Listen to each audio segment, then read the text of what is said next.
What's up, everybody? This is DJ Endo. I've been a product specialist for Native Instruments for a few years now, and one of the most common questions I get as a Traktor specialist is, how can I sync Ableton Live to Traktor?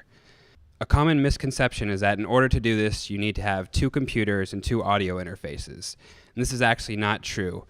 You can actually use both programs together on one computer using one audio interface.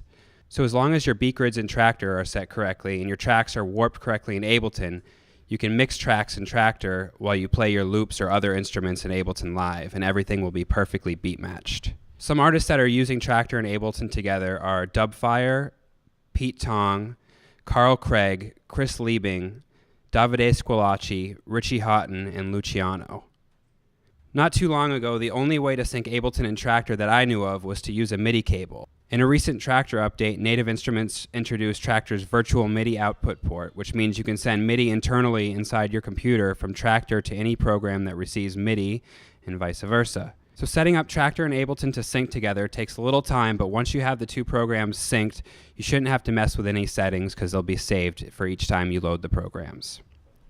So here's how we sync Traktor and Ableton.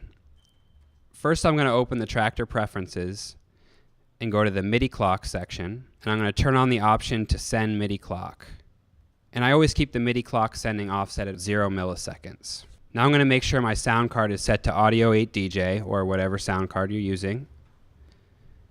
And also I'm going to make sure my output routing is set up correctly. And we're going to need to be an external. So the next thing I'm going to do is in my preferences, I'm going to go to the Layout Manager tab and make sure that Show Global section is selected. This way I can see my master clock section in Traktor. Now we're going to make a new MIDI device in the controller editor so Traktor can send MIDI clock to Ableton. Here's how we do it. We're going to go to the preferences. So if I go up to my device menu here, I'm going to add a new device in Traktor. It's going to be a generic MIDI device. And I'm going to rename this device and call it Clock. So I'll click on Edit Comment. I'll name it Clock. And I'm going to set the output to Traktor's virtual output. So Traktor's virtual output is actually an internal MIDI clock that it can send within the computer, so you don't have to use cables anymore. Now I'm going to make sure that no other device is sending MIDI clock through this port.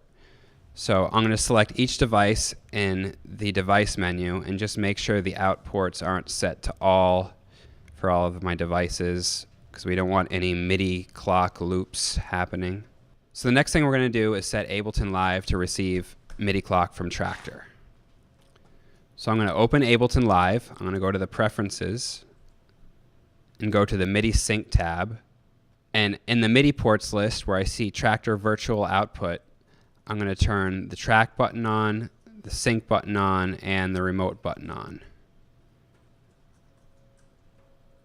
So now if we look at Ableton, we can see this EXT button. If I click on this, now Ableton is receiving external clock from Traktor. Next, I'm going to set my audio in Ableton. Go to Ableton Live Preferences. Go to Audio. I'm going to set the output to Audio 8 DJ. I'm going to go to my audio output configuration, make sure output 1 and 2 is turned on. So now that we have that set up, I'm going to start sending MIDI clock from Traktor to Ableton. I'm going to go back to my Traktor screen and click on the master clock section. I'm going to set my clock to auto mode, which means whatever deck's been playing the longest will be the master deck and the master clock that Ableton will be syncing to. So now I'm going to send MIDI clock from Traktor to Ableton. To do this, I'm going to click on the play button in the master clock section. So now you can see this green light's blinking next to Ableton's external button. So that means I'm getting clock signal. Now I'm going to click the sync button in the master clock section, and that will make sure that Ableton starts getting clock from Traktor. Now it's important to note that when you push the sync button, you want to push it on the first beat in a measure so Ableton knows where the 1 is. So now that we have MIDI clock sending from Traktor to Ableton, now we have to make sure the two programs are in sync with each other by adjusting Ableton's MIDI clock sync delay using the metronome from both programs to match both programs. So here's how we do this. So in Traktor's master clock panel, turn on the tick button. Also turn on the Q button for deck A. This will make it so you can hear a metronome sound representing Traktor's master clock. So in Ableton, turn on the metronome by clicking on the metronome button in the master clock section.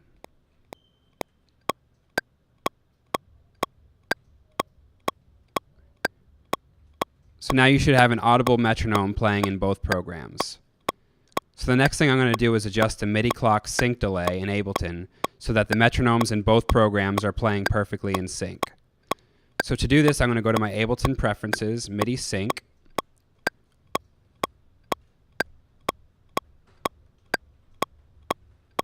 I'm going to click on my Traktor Virtual Input. Now, see this bar where it says MIDI clock sync delay? I'm actually going to click on that and drag it up and down. And it's going to adjust the offset of the metronome. I'm going to keep moving it until the metronomes are perfectly clicking in sync with each other.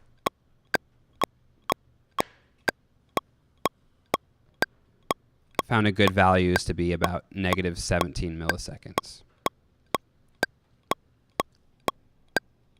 So now once we got Traktor and Ableton synced together and the metronomes are clicking together, we're going to play a track in Traktor and a loop in Ableton, and it's going to be perfectly in sync.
Thanks for watching. This is DJ Endo. For more tutorials, check out youtube.com/dubspot.